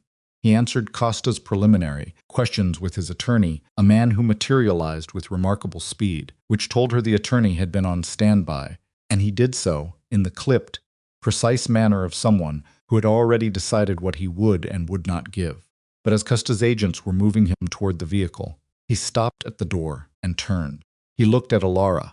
You're better at this than I anticipated, he said. No anger in it. The clean assessment of a professional. I know, she said. Something crossed his face, not quite a smile, not quite respect, something between them. He doesn't deserve you, he said. That's not your determination, she said. He held her gaze for one more second. Then he went out the door. Warren was taken separately, in a different vehicle, and the process of it was quieter, and in some ways harder to watch, not because Alara felt sympathy for what he'd done, but because watching a man of ordinary proportions face the consequences of 8 years of ordinary compromises had a different texture than watching Cassian, who had never been ordinary in any sense. Warren looked diminished as they walked him out. He looked like a man who had finally stopped carrying something very heavy and discovered that the act of carrying it had been the only thing holding him upright. He didn't look at Alara on his way out. She didn't call after him. There was nothing to say. Serena left an hour after Costa. She stood in the entrance hall with her coat on and her bag over her shoulder, and the particular self-contained composure of a woman who has absorbed a devastating amount of information in a short period of time, and has chosen, at least for now, to hold it together on the outside until she can afford not to. Alara walked her to the door. I'm sorry, Serena said, not elaborating, not explaining what specifically she was sorry for, because the list was long and complex, and they both understood that. Alara looked at her. You were pointed at me, she said. Someone calculated what you would do with your anger, and they were right. That's not innocence, but it's not the same as what Warren did either. Serena absorbed that. What happens to me? Costa will want to talk to you. Tell him the truth. Exactly what you told me in the same order. She paused. You were used as a delivery mechanism, not a co-conspirator. The distinction matters legally. Make sure your attorney understands that. I don't have an attorney. Alara wrote a name on the back of a business card from her bag, a woman she'd used twice for sensitive matters, precise and without sentiment. Good. Tell her I sent you. Serena took the card.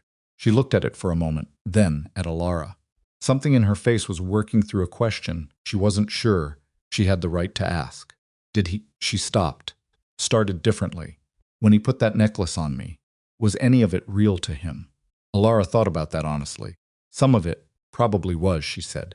He's not a man without feeling. He's a man who was told a story about his marriage and about you, and he believed it because it was easier than looking at the truth. She paused. That's not the same as what you deserved. Serena nodded. Okay, she said. She went out the door.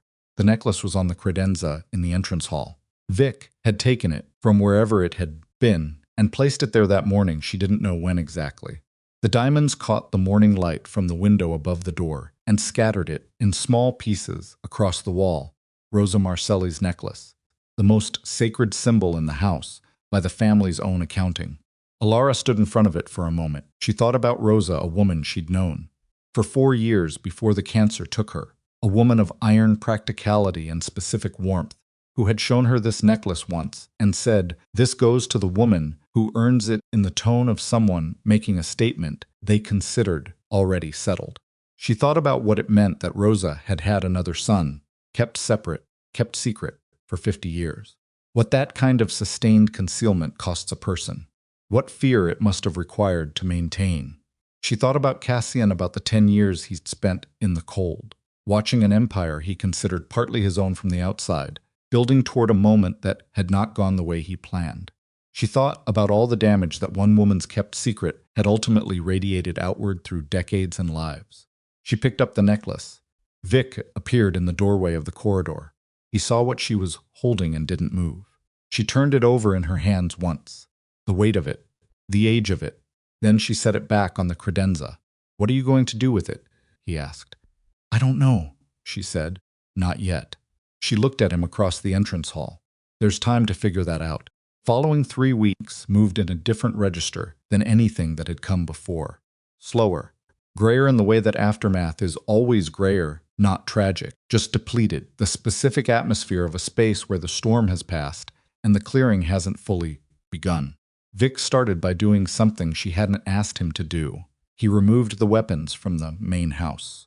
Not all of them. She was practical enough to know that was never going to be the reality, but the ones that had accumulated in rooms that were not security rooms.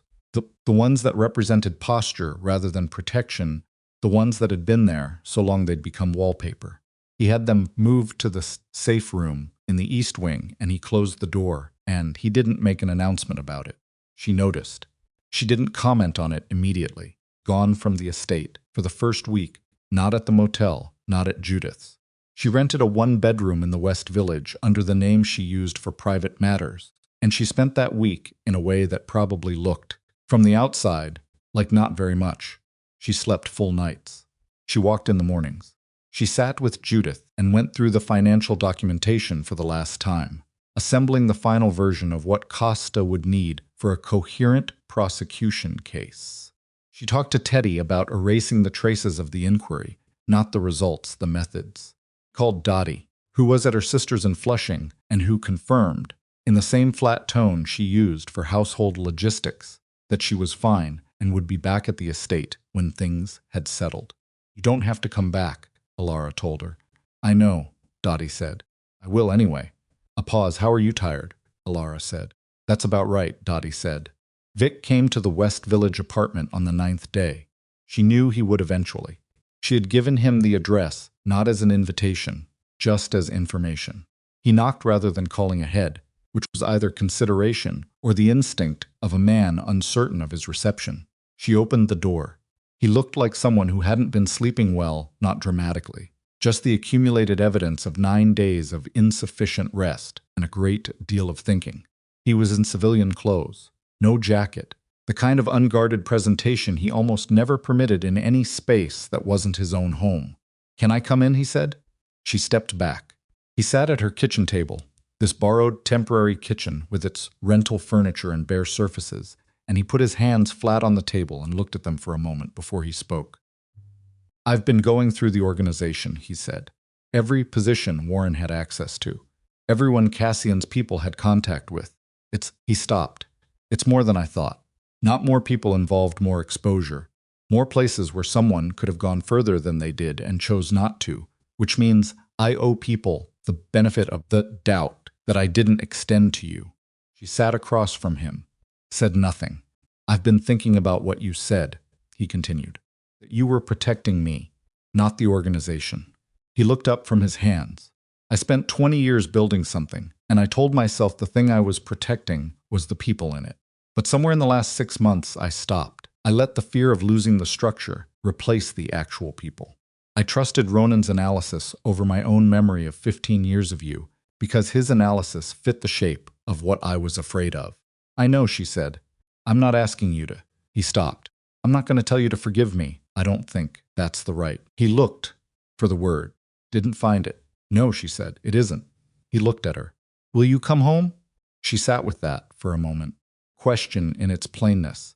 The absence of conditions in it, which was new, Vic had always, in 15 years, attached conditions to vulnerability, wrapped the soft things in harder things so they arrived insulated. "Not yet," she said. He absorbed that, nodded. "Okay," he said. "I need you to do something first," she said. He waited. "People who stood by you when Cassian's people were taking positions, the 3 men who were in the hospital after the convoy, and the people in their families who were affected. I want you to take care of them directly, not through the organization's channels. From you personally." She looked at him steadily. "And I want you to tell them why."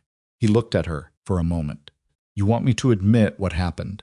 I want you to take responsibility for the fact that your house was compromised and people paid for it." She paused. "That's not weakness. That's what you owe them." He held her gaze. "All right," he said. "And Ronan," she said. Something moved in his jaw. "Ronan. He spent 6 years trying to build a case against Cassian from the inside. His methods were—" She paused. "His methods cost me significantly. But his objective, for what it's worth, was to protect the organization. Costa's review is going to bear that out." She looked at him. "What you do with that information is your decision. I'm not telling you to trust him. I'm telling you to see him clearly." Vic was quiet for a moment. "And what do I do with my brother?" The question sat in the room differently from the others. Heavier.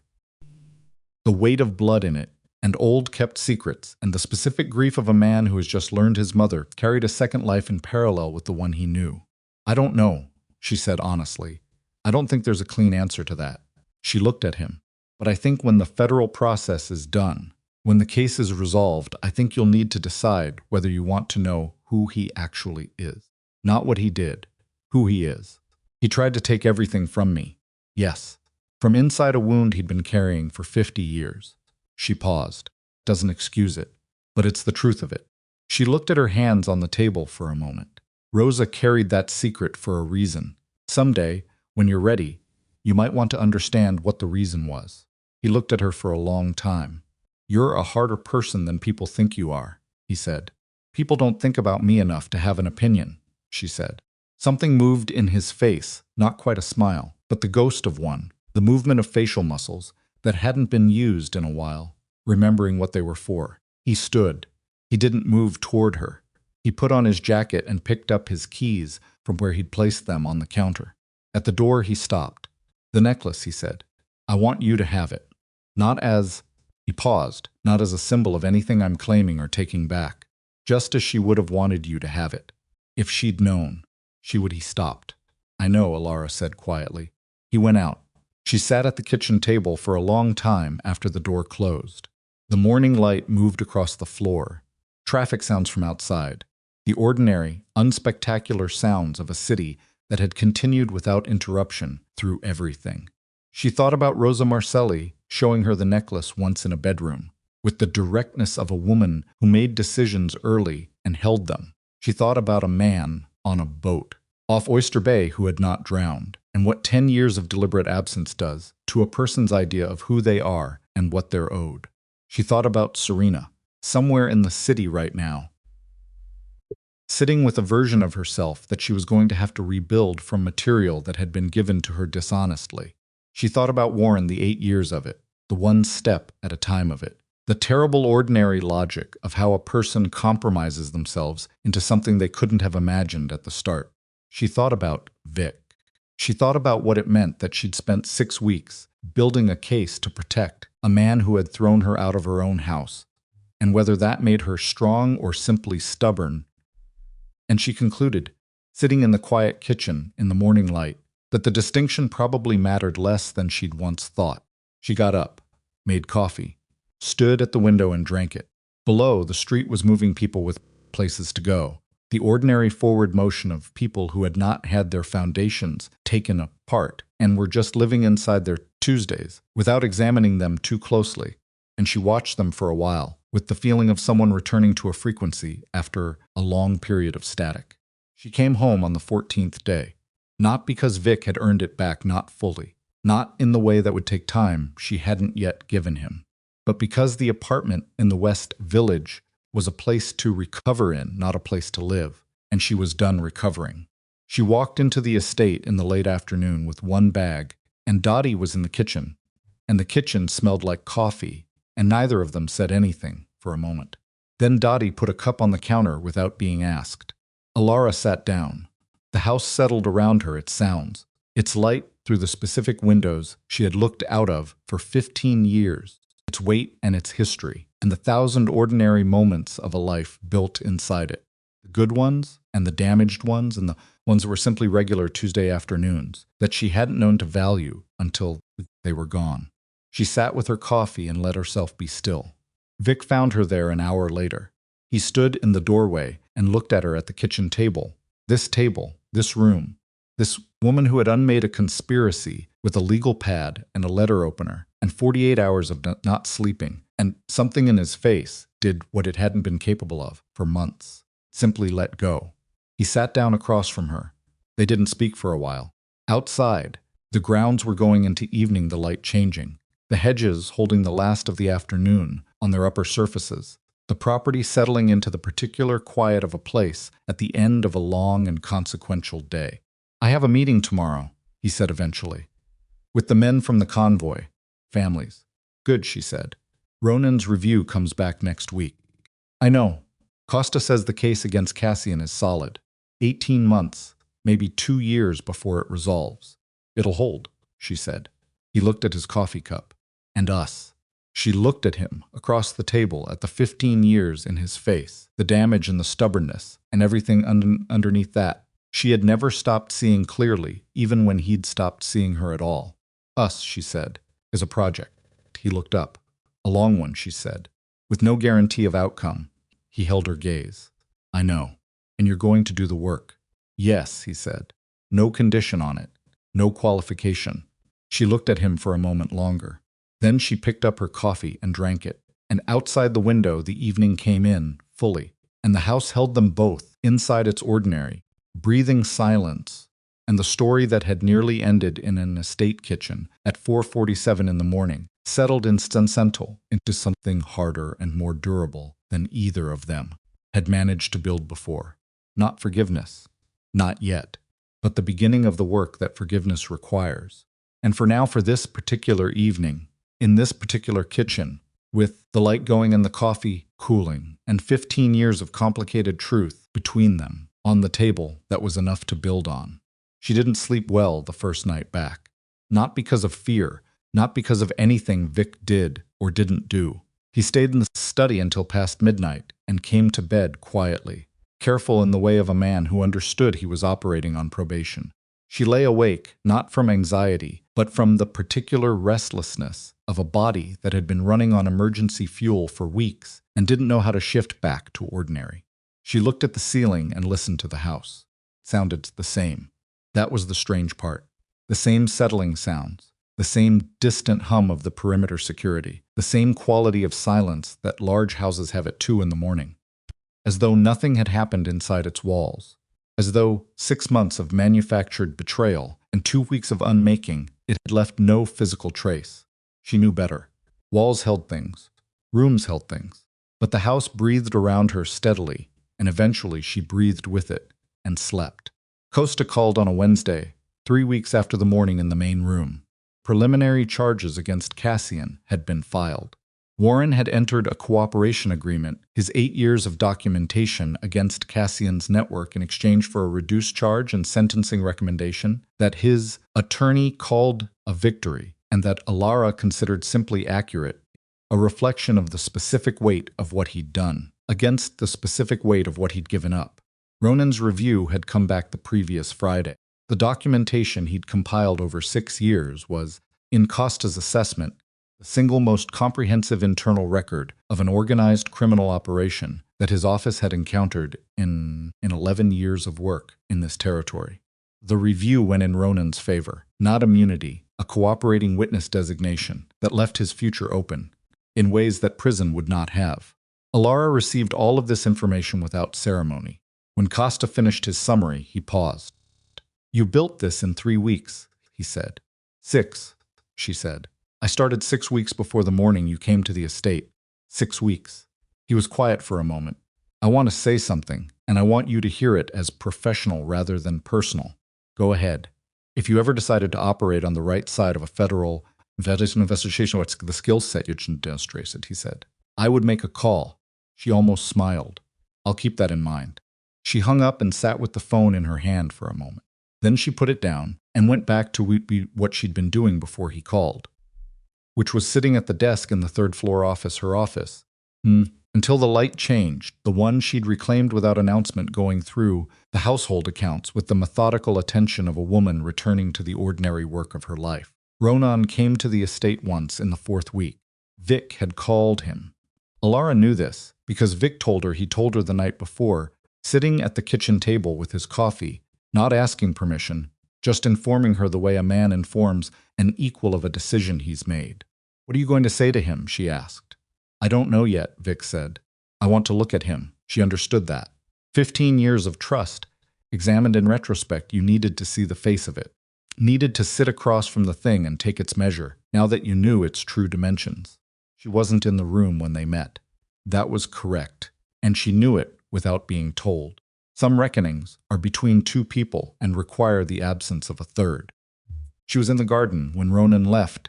She saw him cross the drive to his car, and he saw her, and he stopped. They looked at each other across the distance. He nodded once. Not apology, something more like acknowledgement, the gesture of one careful person to another, recognizing what the other had cost and what they'd done with it. She nodded back. He got in his car and drove. She went back to the garden. The necklace stayed on the credenza in the entrance hall for 6 weeks. Neither of them moved it. It became, in a way neither of them discussed, a kind of ambient fact of the house present, visible, neither displayed nor hidden. Piece of unfinished business that both of them were leaving alone until the time for it arrived naturally. The time arrived on a Sunday in late autumn. Vic found her in the entrance hall, looking at it not for the first time, but for the first time when he was also there. He stood beside her. They both looked at it for a moment. "She should have told me about him," he said. "About Rosa. About Cassian." He'd said versions of this before. Not often he wasn't a man who circled wounds openly, but occasionally, in the way of someone who was slowly, at their own pace, processing something they hadn't been equipped for. She was afraid of what it would mean, Alara said. 2 sons, 2 claims. She made a decision to protect one, and it cost the other everything. She paused. She was wrong. But she was also human and afraid, and doing her best with something she didn't have a blueprint for. Vic was quiet. "He wrote to me," he said. Alara looked at him. Cassian, through his attorney, a letter. He looked at the necklace. He asked if I would visit. "Will you?" He didn't answer immediately. She didn't push. "I don't know yet," he said. "I don't know what I would say to him." "You don't have to say anything," she said. "You could just go. Just look at him. The way you looked at Ronan." He considered that. "Maybe," he said. She picked up the necklace, the weight of it in her hands, the old metal, the diamonds, the particular gravity of something that had been in a family long enough to accumulate meaning. She held it for a moment. Then she held it out to Vic. He looked at it, looked at her. Put it away, she said. Not as punishment, not as ceremony. Just put it somewhere safe. Until you know what it should mean now. She met his eyes. It belonged to a woman who made choices she couldn't fully explain. That's part of what it is. Figure out what it means in light of that, and then decide what to do with it. He took it from her hands. He held it the way men hold things they don't entirely know how to carry carefully, without ease. All right, he said. The 3 men from the convoy came on a Tuesday. Vic had arranged it quietly, without organization involvement. Just him and the 3 men and their families in the main room. And the conversation that followed was one Alara was not part of and did not need to be. She knew how it went from Vic's face when he came to find her afterward. He sat at the kitchen table and didn't speak for a while. One of them, he said finally, has a daughter who started school in September. He missed the first day. He was still in the hospital. He looked at his hands. He wasn't angry. He stopped. He wasn't angry. He just told me what happened, what he missed, and then he thanked me for the meeting. Alara said nothing. That's worse, Vic said quietly. When they're not angry, that's harder to sit with. Yes, she said, it is. She looked at him. Sit with it anyway. He looked up. That's what you owe him, she said. Not a fix, not a transaction. You sit with the weight of it and you let it be what it is. She held his gaze. That's the only honest thing. He held her gaze for a long moment. Okay, he said. Serena sent a message in the 5th week short through the attorney Alara had recommended, which meant it had passed through a professional filter and arrived in its most considered form. It said only that the meeting with Costa had gone, as Alara had said it would, that her attorney concurred with Alara's characterization of her legal position, and that she was leaving New York, no destination given. The message ended, "Thank you for what you gave me the morning. You came to my door. You didn't have to." Alara read it once, then set her phone down. She thought about what it cost to build a year of your life around a story that turned out to be engineered. Specific interior work of dismantling something you'd believed completely, not just the belief itself, but the choices you made because of the belief, and the person you'd been while making them. She hoped Serena had people around her for that work. She didn't know if she did. She hadn't asked. She thought about asking, and then she thought about what Serena actually needed, which was probably not continued contact with the woman at the center of the story she was trying to put behind her. She let it be. On a Friday evening in early winter, Alara sat at the desk in her 3rd-floor office with a cup of coffee that had gone cold, and the household account spread across the surface, and the particular end-of-week quality of her own tiredness, the productive kind that means you've been doing the work of your actual life rather than surviving a crisis. She looked out the window.